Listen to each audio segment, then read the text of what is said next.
నమస్కారం వార్తలకు స్వాగతం. ముందుగా ముఖ్యాంశాలు. కనిగిరిలో టీడీపీ అధ్యక్షుడు నారా చంద్రబాబు నాయుడు రా కదిలిరా బహిరంగ సభ. మంచి నాయకుడిని ఎన్నుకోవాలని ప్రజలకు పిలుపు. బీఆర్ఎస్ లీడర్స్ మీడియా సమావేశం, ఇరు పార్టీలపై ఫైర్.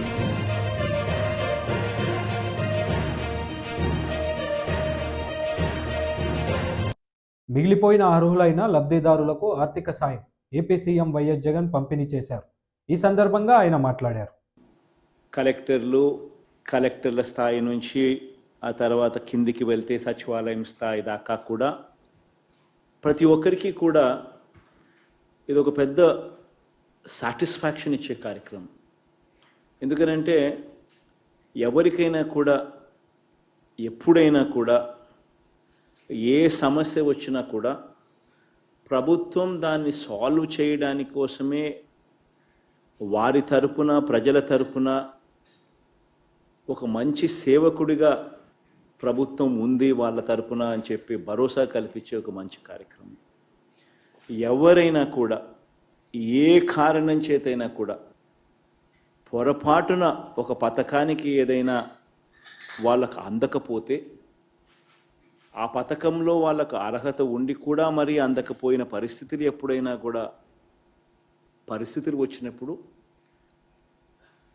వాళ్ళకు మళ్ళీ గుర్తుపెట్టుకుని 1 month లోపల ఆ పథకం అయిపోయిన ఆ స్కీమ్ అయిపోయిన 1 month లోపల వాళ్ళకి మళ్ళా టైం ఇచ్చి మళ్ళీ వాళ్ళ చేత అప్లికేషన్ పెట్టించి మళ్ళీ ఆ అప్లికేషన్ను వెరిఫై చేయించి వితిన్ 6 months 6 నెలల లోపు మళ్ళీ ఆ లబ్ధిదారుడికి మంచి జరిగిస్తూ మళ్ళీ ఆ పథకానికి మళ్ళీ తనకు నష్టపోకుండా మళ్ళీ ఆ బెనిఫిట్ను ఆ లబ్ధిదారుడికి అందజేసే ఒక మంచి కార్యక్రమం జరుగుతూ ఉంది.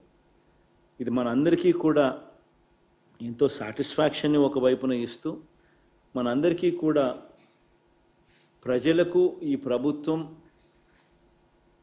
తోడుగా నిలబడతా ఉంది అని జవాబు చెప్పే ఒక సంకేతం కూడా దీనివల్ల జరుగుతుంది. ఇన్ఫ్యాక్ట్ ఇందులో భాగంగా ఈరోజు ఈ 6 monthsకి ఒకసారి ఖచ్చితంగా క్రమం తప్పకుండా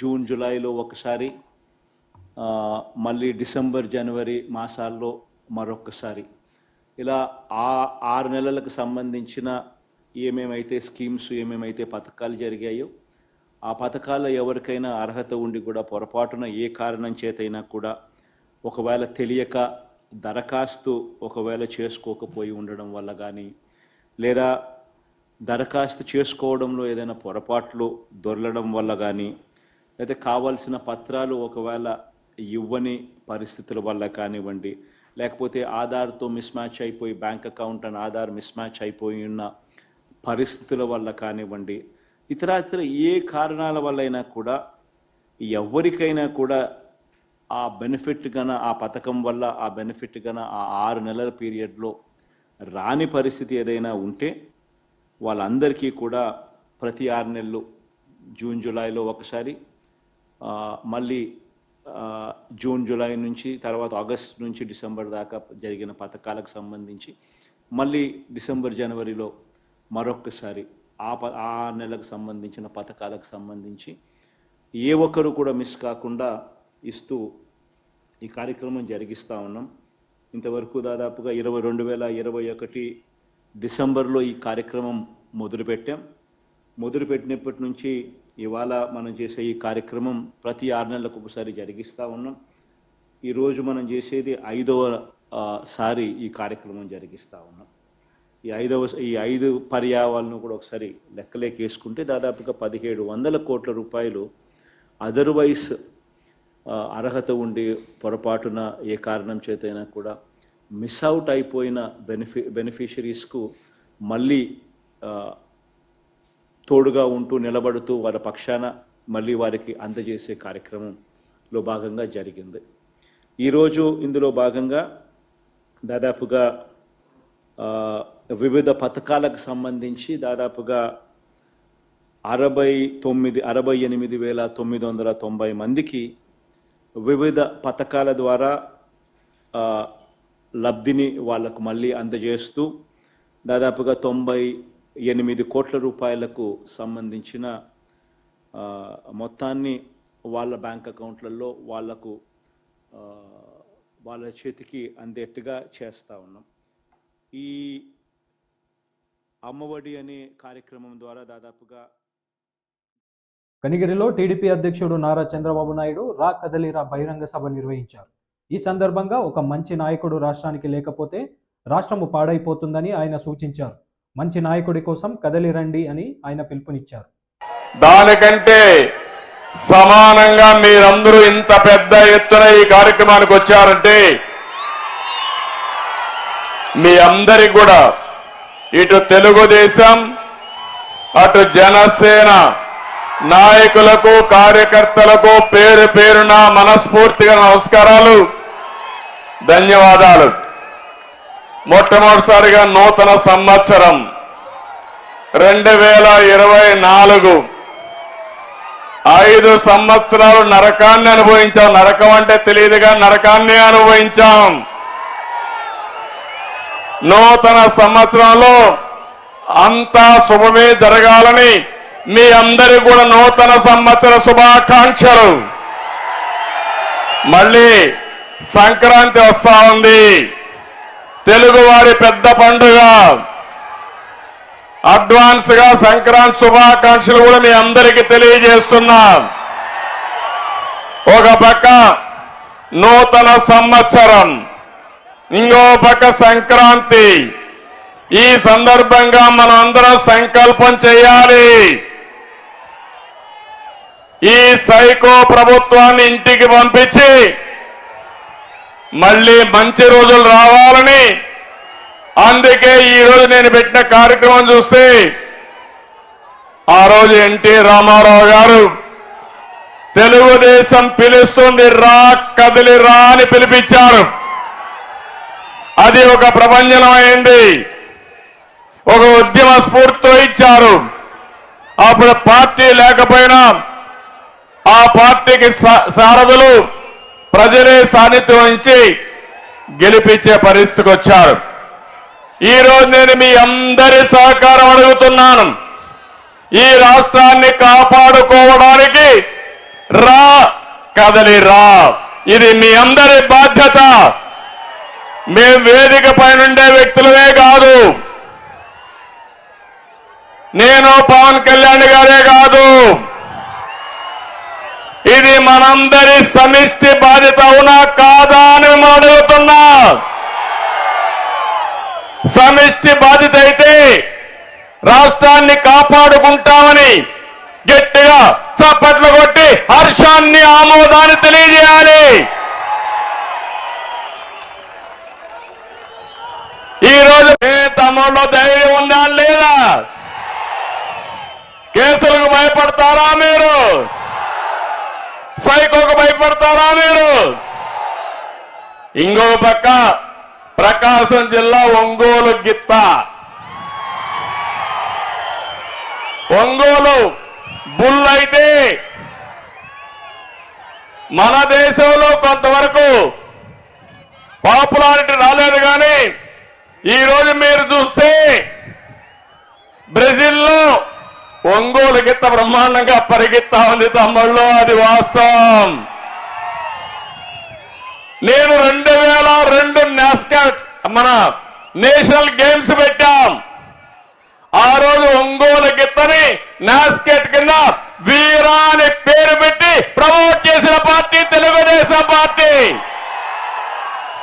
ఈ రోజు ఏదో నేను మీకు చెప్పడం కాదు, 2002 అంటే 21 సంవత్సరాల కంటే ముందు ఈ ఒంగోలు గిత్తని ప్రమోట్ చేశామంటే ఆ విషయం మీరు గుర్తుపెట్టుకోవాల్సిన అవసరం ఉంది. ఒక్క విషయం ఈ సందర్భంగా మీ అందరికి తెలియజేస్తున్నా. నేను చిన్నప్పుడు చూసా, ఎద్దులే సర్వస్వం. అప్పుడు ఈ యొక్క కారులు లేవు, విమానాలు ఇన్ని లేవు, కరెంటు కూడా లేదు. ఎద్దులతోనే మడకలు దున్నాలి, దుక్కి చేయాలి, ఎద్దులతోనే కపిల్ తీయాలంటే నీళ్లు పైకి తీయాలి. అలాంటి ఎద్దులతోనే ట్రాన్స్పోర్ట్ చేయాలి, రవాణా. ఎక్కడికి పోవాలన్నా మార్కెట్కి పోవాలన్నా అప్పుడు ట్రాక్టర్లు కూడా లేవు. ఆ ఎద్దులతోనే, ఎడ్ల బండ్లోనే ఎక్కడన్నా మనం ప్రయాణం చేయాలన్నా, పొంగళ్ళు పెట్టాలన్నా ఎడ్ల బండ్లే ఆధారం. అలాంటి రోజుల నుంచి ఈ రోజుకి మార్పు చూస్తే కార్లు వచ్చాయి, డ్రైవర్లెస్ కార్లు వచ్చేసాయి. కారులో డ్రైవర్ కూడా అవసరంలా, కారు ఎక్కి కంప్యూటర్ ఆన్ చేస్తే ఏ ఊరికి పోవాలో, ఏ ఇంటికి పోవాలో నేరుగా వెళ్ళే రోజులు వచ్చాయి. కానీ ఇంకా పేదరికం ఉంది తమ్ముళ్ళు, ఆ విషయం మీరు గుర్తుపెట్టుకోవాల్సిన అవసరం ఉంది. మన భవిష్యత్తు మన చేతుల్లో ఉంది, అవునా కాదా అని మిమ్మల్ని అడుగుతున్నా.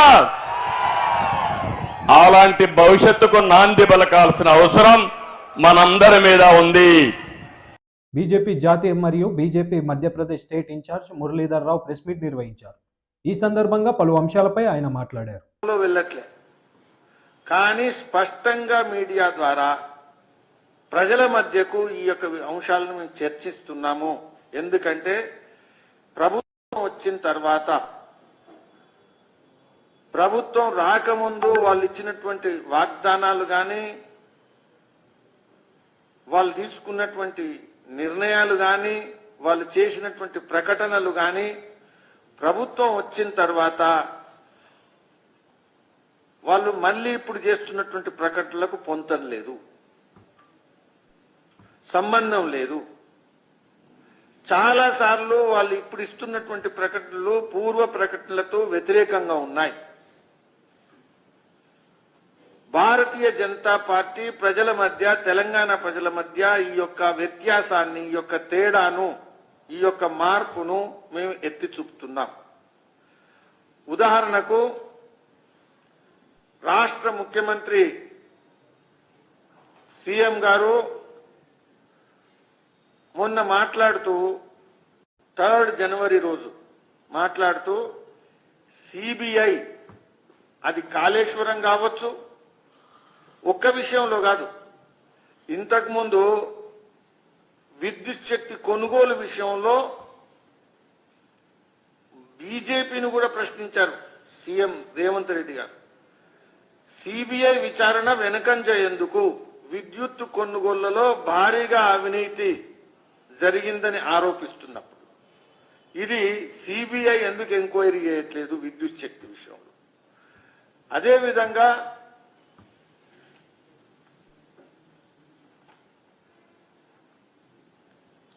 రాష్ట్రంలో ధాన్యం కొనుగోళ్ల విషయంలో, ఫుడ్ గ్రెయిన్స్ ప్రొక్యూర్మెంట్, రాష్ట్రంలో ధాన్యం కొనుగోళ్లలో అక్రమాలు జరిగాయని తెలిసి కూడా కేంద్రం ఎందుకు సిబిఐ దర్యాప్తు జరిపించడం లేదని టిపిసిసి అధ్యక్షుడిగా ఉన్నప్పుడు ప్రస్తుత సీఎం ప్రశ్నించడం జరిగింది.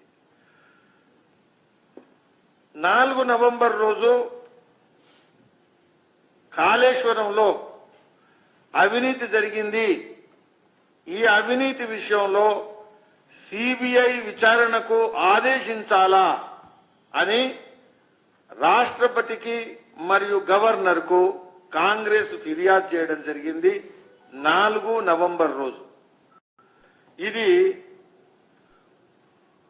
అదేవిధంగా భూ ఆక్రమణల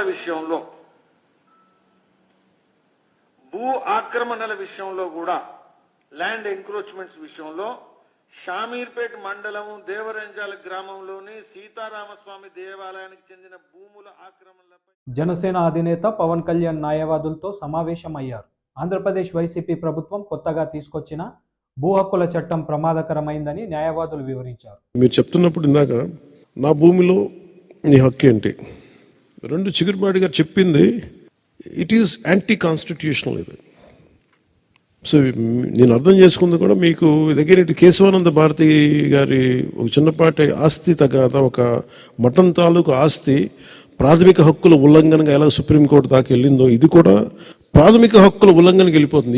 ఏది తీసుకున్నా కానీ ప్రాథమిక హక్కులు, రాజ్యాంగం కల్పించిన ప్రాథమిక హక్కుల ఉల్లంఘనకి దారితీస్తూ ఉంది. జగన్ దీన్ని ఎలా అనుకూలంగా తీసుకుంటున్నాడంటే ఆయనకి వైజాగ్లో వచ్చి దోచుకున్న ప్రాపర్టీస్ అన్నిటిని లెజిటిమేట్ చేసుకోవడానికి ఇది తెచ్చుకున్న చట్టంలో ఉంది. అంటే వైజాగ్లో వాళ్ళు దోచుకున్న ఆస్తులకి లెజిటిమైజ్ చేసుకునేందుకు చట్టంలో ఇది ఒకటి ఉంది. అలాగే కోర్ట్స్ని దాటేసి కోర్ట్స్ని అతిక్రమించి రెవెన్యూ అథారిటీస్కి హక్కు ఇచ్చేస్తే రెవెన్యూ వ్యవస్థ అంతా ఎవరైతే ప్రభుత్వాన్ని నడుపుతారో వారి చేతిలో ఉండదు. కోర్టులు ప్రభుత్వం చేతిలో ఉండవు. ఆ హక్కుని ఇటు తీసేస్తే మటుకు ఖచ్చితంగా మోర్ ఈజీ అయిపోతే ఆస్తిని దోచేయటం మరింత సులభతరం అవుతుంది. ఒకటే అనిపిస్తుంది, ఋషికొండని ఒక ఉదాహరణ చెప్తాను. ఋషికొండని రేపొద్దున అన్యాక్రాంతం దోచుకున్నాడు ఆయన. ఇందాక మీరు చెప్తున్నట్టుగా ఉమామేశ్వర మీరు చెప్తున్నట్టుగా ఏదైనా వాళ్ళు అప్లై చేసుకోవచ్చు, ఇది నాది అని రాసేసుకుంటే సరిపోద్ది, నో క్వశ్చన్స్ ఆస్క్డ్. సో ప్రతిదానికి కోర్టు అనే ఒక రక్షణ చట్టాన్ని తీసేశారు దీనివల్ల. దీన్ని నేను ప్రజలకి సగటు మనిషికి సగటు ఇంట్లో వంట చేసుకునే ఒక ఆడపడుచుకు కూడా కేవలం గృహిణికి కూడా ఇది అర్థం అయ్యేలాగా నాకు మరింత లోతుగా దీన్ని తీసుకెళ్ళాలి. ఎందుకంటే ఇది నాకు దీని తాలూకు గ్రావిటీ, దీని తాలూకు సీరియస్నెస్ నాకు అర్థమవుతుంది. అండ్ ఎందుకంటే ఒక డ్రెకోనియన్ లా వచ్చినప్పుడు చాలా సున్నితంగా ఉంటుంది, పెద్ద ఇష్యూగా అనిపించదు. అది అప్లై చేసే కొద్దీ దాని అప్లికేషన్లో దాని తాలూకు మీరు ముందే సెన్స్ చేస్తూ ఉన్నారు. అంటే మీరు చెప్తున్న ప్రతిదీ ఈ ఆంధ్రప్రదేశ్ ల్యాండ్ టైటిలింగ్ యాక్ట్ 2022 ఇది కైండ్ ఆఫ్ డ్రెకోనియన్ లా. దాని ముందే మీరు గ్రహిస్తారు, ఇంకా ప్రజల అనుభవంలోకి రాలేదు ఇంకా అది. అందుకని మీరు ఉద్యమిస్తున్నారు. ఇది ఖచ్చితంగా ఇది యాంటీ పీపుల్ యాక్ట్, ఇది యాంటీ కాన్స్టిట్యూషనల్, యాంటీ పీపుల్, ప్రాథమిక హక్కుల్ని ఉల్లంఘించే చట్టం ఇది కాదు. ఇది నేను సగటు మహిళకి చిన్నపాటి ఒక 6వ క్లాస్ చదువుకునే విద్యార్థికి కూడా ఇది అర్థమయ్యేలాగా నేను చెప్పగలగలేదు. దీన్ని ఖచ్చితంగా మీరు జనసేన ఈరోజున మీరు మీ విలువైన సమయాన్ని కోర్టులను కాదని మీ విలువైన సమయాన్ని ఇక్కడికి వచ్చి వెచ్చించినందుకు సంపూర్ణంగా అది ఒక అర్థవంతంగా అయ్యేలాగా నేను మీకు సంపూర్ణమైన మద్దతు నేను మీకు ఇస్తాను. ఖచ్చితంగా నా గొంతు పెద్దలు మీరు చెప్తా ఉన్నట్టుగా నా గొంతు ఎంత బలం నాకు తెలీదు. నేను పని చేసుకుంటూ వెళ్ళిపోతాను, కానీ నాకు దాని రీచ్ ఎంతమంది ప్రభావితం చెందుతా నాకు నిజంగా తెలియదు. నేను చేసుకుంటూ వెళ్ళిపోతాను. కానీ నాకున్న ఎంత బలం మేరకు, నా శక్తి మేరకు ఈ చట్టాన్ని ఖచ్చితంగా దీన్ని అమలు కాకుండా చూసే బాధ్యత నేను తీసుకుంటాను. ఎందుకంటే ఇది బేసిక్గా మీద ప్రాథమిక హక్కుల ఉల్లంఘన జరుగుతుంటే ఖచ్చితంగా దీన్ని నిలువరించాల్సిన అవసరం ఒక పొలిటికల్ పార్టీగానే కాకుండా ఈ దేశంలో ఉన్న ప్రతి ఒక్కరికి బాధ్యత గల ప్రతి ఒక్క పౌరుడికే ఉంది. మేము మీతోటి మీ భుజంతో మేము మా భుజం కూడా కలుపుతాం. దీంట్లో మేము సంపూర్ణమైన మద్దతు ఇస్తాం మీకు దీని మీద. ఇది ప్రజలకి ఎంత, ఆంధ్రప్రదేశ్కి ఎంత చెడు, ప్రజల సగటు వ్యక్తికి ఎంత హాని చేయబోతుందో, ఎలాంటి హక్కులు కోల్పోబోతుందో దీన్ని మరింత బలంగా వివరించడానికి నేను కొంచెం పెద్ద మీటింగ్ చేస్తాను. దీనికి 100% దీన్ని మీరు ఏ ఆశయంతో అయితే మీరు పోరాటం చేస్తారో ఆశయం నెరవేరేలాగా ఖచ్చితంగా చేస్తాం. Thank you sir. బీఆర్ఎస్ నేతలు మీడియా సమావేశం నిర్వహించారు. ఈ సందర్భంగా వారు మాట్లాడారు. ఈ రోజు ఇంతమంది రైతులకు ఇంత భూమికి ఇన్ని డబ్బులు పడ్డాయి, ఎవ్రీడే అప్డేట్ ఇచ్చినాను నేను. మీడియా మిత్రులకు అందరికీ తెలుసు, రాష్ట్ర ప్రజలకు తెలుసు. మరి వాళ్ళు ఎందుకో అప్డేట్ ఇస్తలేదు వ్యవసాయ శాఖ, ముఖ్యమంత్రి గారు ఎందుకో ఇస్తలేరు. మీరు మొదలుపెట్టి ఒక్కనాడు ఎకరా లోపల ఇచ్చి ఎందుకు మానేసిండ్రు? ప్రతిరోజు ఇవ్వకపోతే మీ దానికోసం వ్యవసాయం ఆగుతుందా? వ్యవసాయాన్ని ఆపి చేస్తామా? రైతుకు అవసరం ఉన్నప్పుడు ఇవ్వకపోతే మీరు తర్వాత ఇచ్చింది ఏం ఫలం? ఇచ్చే ప్రయోజనం నెరవేరుతుందా? కాబట్టి ఇంత ఘోరంగా రైతాంగాన్ని వంచడమే కాదు, మోసం చేయడమే కాదు, ఇవాళ రైతుల్ని అవమానించడం కూడా. ఇది ఆశ చూపి 10,000 కాదు ఎకరాకు మేము 10,000 చొప్పున ఇస్తామని చెప్పి, ఇంకా కౌలు రైతులకు ఇస్తామని చెప్పి ఏ రకమైన ఎన్యూమరేషన్ లేదు, ఏ రకమైన ప్రాతిపదిక లేదు, ఏ రకమైన పద్ధతి పాడలేదు. వ్యవసాయ శాఖ దగ్గర ఇవాళ రైతుల సంఖ్యతో పాటు, సర్వే నంబర్లతో పాటు, ఎకరాలతో పాటు మొత్తం వివరాలు వ్యవసాయ శాఖ దగ్గర ఉన్నాయి, ప్రభుత్వంలో ఉన్నాయి. మరి ఎందుకు ఇస్తలేరు? ఇవ్వాలి కదా. కాబట్టి 15,000 ఇస్తాము, 15,000 లెక్కన రైతు బంధు ఇస్తామని చెప్పి ఇవాళకి 1 ఎకరా లోపల కూడా సంపూర్తిగా ఇవ్వనటువంటి రాష్ట్ర ప్రభుత్వం బేషరతుగా ఈ రాష్ట్ర రైతాంగానికి క్షమాపణ చెప్పాలి మేము డిమాండ్ చేస్తా ఉన్నాం. ఈ వంచన, ఈ మోసం, ఈ దగ తెలంగాణ రైతాంగం అర్థం చేసుకోవాలని చెప్పి కోరుతా ఉన్నాం. ఇది మామూలు విషయం కాదండి. 74-75 లక్షల రైతు కుటుంబాలంటే ఈ రాష్ట్ర జనాభాలో సుమారు 2.5 కోట్ల పైచిలకు జనాభా. అంటే ఈ రాష్ట్రంలో ఉండేటువంటి అత్యధిక భాగం జనాభాని వంచినట్లు ఇవాళ. మిమ్మల్ని మీ మాటను విశ్వసించే కదా వాళ్ళు మిమ్మల్ని గెలిపించినారు. మరి నిలబెట్టుకునే బాధ్యత మీది కాదా? మిగతాది ఏదన్నా ఆగొచ్చు, వ్యవసాయం ఆగగలదా? పండిట్ జవహర్లాల్ నెహ్రూ గారు చెప్పినారు కదా, 100 జాగాలు తిరిగి ఇవాళ కాంగ్రెస్ పార్టీలు ఉన్నారు. మీకు ఆయన ప్రిన్సిపల్ అర్థమవుతుందో కాదో నాకు తెలియదు, కానీ ఏదైనా ఆగగలదు కానీ వ్యవసాయం ఆగదు అని చెప్పినారు ఆయన. Anything can be stopped or anything can remain, but agriculture cannot remain, it has to progress అని చెప్పినారు. అయితే లోకానికి తెలిసిన సత్యం అది. అంటే అత్యంత ప్రాధాన్యత కలిగిన రంగం అది. దీని పట్లనే మీరు ఇట్లా వివరిస్తే ఇంతకు మించిన మోసం దగా ఉంటుందండి.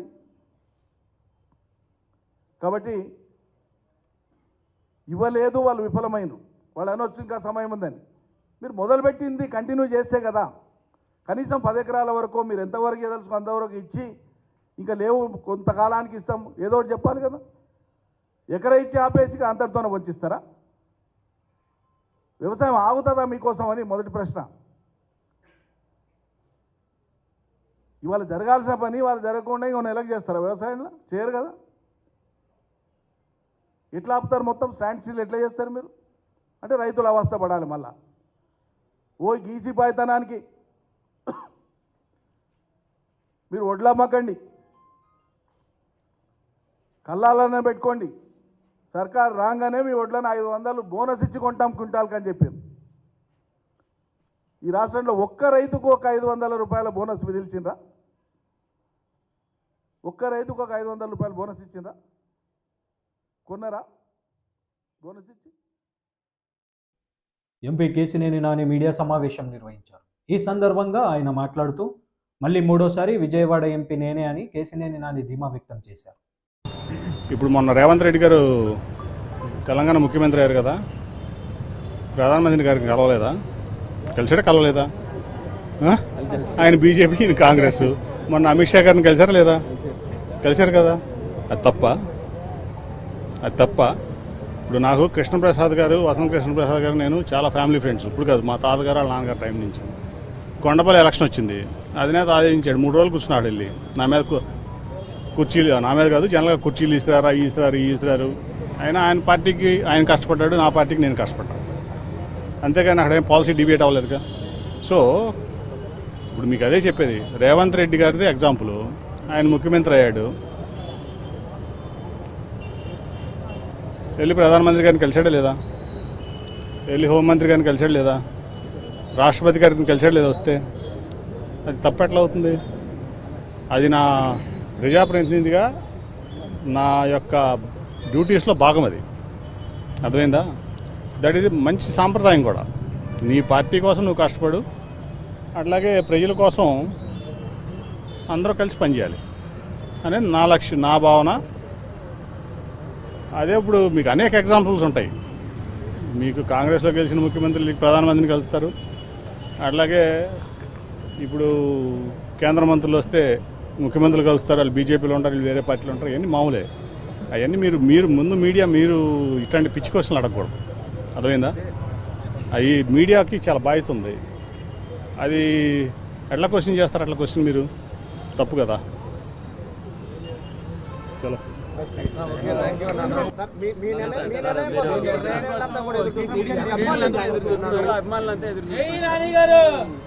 సరైన సమయంలో సరైన నిర్ణయం తీసుకుంటారు. సార్ మీ క్యాడర్ అంతా కూడా కొంచెం గందరగోళంలో ఉన్న పరిస్థితి. పొద్దున మీరు పెట్టిన ట్వీట్ తోటి మీరేం చెప్తారు సార్? క్యాడర్ మీరేం చెప్తారు? వాళ్ళ క్లారిటీ ఉంది, మీకే క్లారిటీ లేదు. మీడియాకి మా వాళ్ళకి అందరికీ క్లారిటీ ఉంది, మీకే మీడియాకే క్లారిటీ లేదు.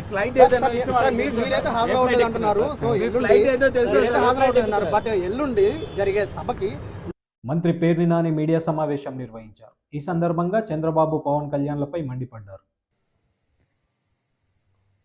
ప్రజలు ఎందుకు రావాలి? అసలు ప్రజలు ఎందుకు కదలాలి? సమాధానం చెప్పలే ఆయన.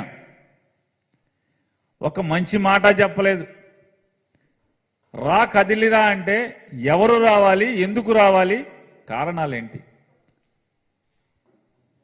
2014 నుంచి 19 దాకా కానీ అంతకు ముందు కానీ 14 ఏళ్లలో నేను ఈ మంచి చేశాను మీకు. ఈ 5 ఏళ్లలో ఆ మంచి జరగట్లేదు. కాబట్టి మీరందరూ కదిలి రండి. నా నుంచి మీరు ఈ ప్రజలు మేలు పొందారు కాబట్టి మీరందరూ కదలరండి అని చెప్పేటువంటి ఒక్క మాట కూడా ఆ సభలో చంద్రబాబు చెప్పలేదు. ప్రజలు ఎందుకు కదలాలి, ఎందుకు రావాలి తన దగ్గరికి? ఎంత అంటే పగవాడికి కూడా చంద్రబాబుకు పట్టినటువంటి దుర్గతి పట్టకూడదు రాజకీయాల్లో. గంటన్నర సేపు సభ మాట్లాడి ఆయన ఎంతసేపు జగన్మోహన్ రెడ్డి గారిని తిడతాం, జగన్మోహన్ రెడ్డి గారిని దూషించటం, చంద్రబాబుకి గాలి కొట్టుకోవటం. ఎవడన్నా మనకి పక్కోడు మనకి గాలి కొడితే సమ్మగా ఉంటుంది, కానీ ఈయన గాలి ఈయనే కొట్టుకుంటూ ఉంటాడు. అసత్యాలతో కూడినటువంటి పొగడ్తలు. జగన్మోహన్ రెడ్డి గారిని దూషించటం. ఆయన చెప్తున్నాడు ఆ సభలో, ఎందుకంటే ఆ ఊరు కనిగిరిలో మీటింగ్ జరిగింది కాబట్టి ఆయన చెప్తున్నాడు, కనిగిరి వాళ్ళు ఇక్కడ చాలా పేదరికంలో మగ్గిపోతారు, హైదరాబాదు బెంగళూరు వెళ్ళి కోట్లు సంపాదిస్తారు, కనిగిరి మొత్తం పేదరికం ఉంది, అవకాశాలు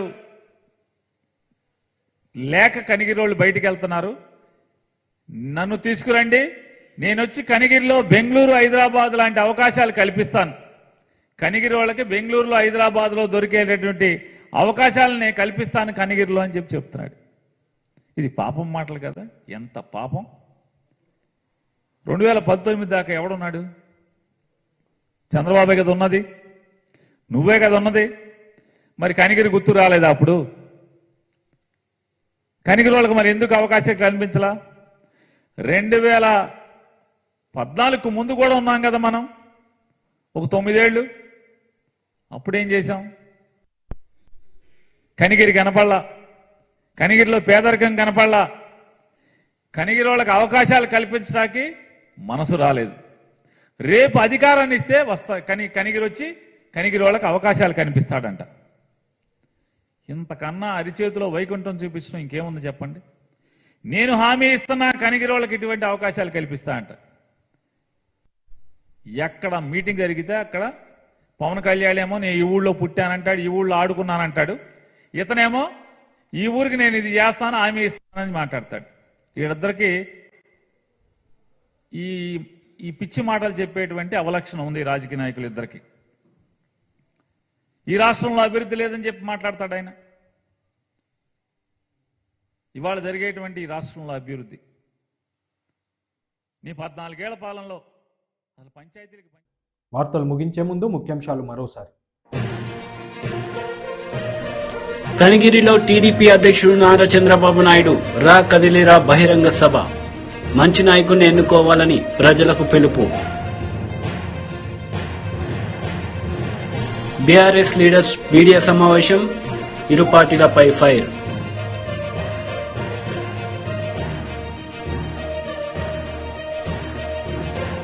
ఈ వార్తలు ఇంతటితో సమాప్తం. తిరిగి ప్రసారం అయ్యే వార్తల్లో మళ్ళీ కలుద్దాం. అంతవరకు సెలవు. నమస్తే.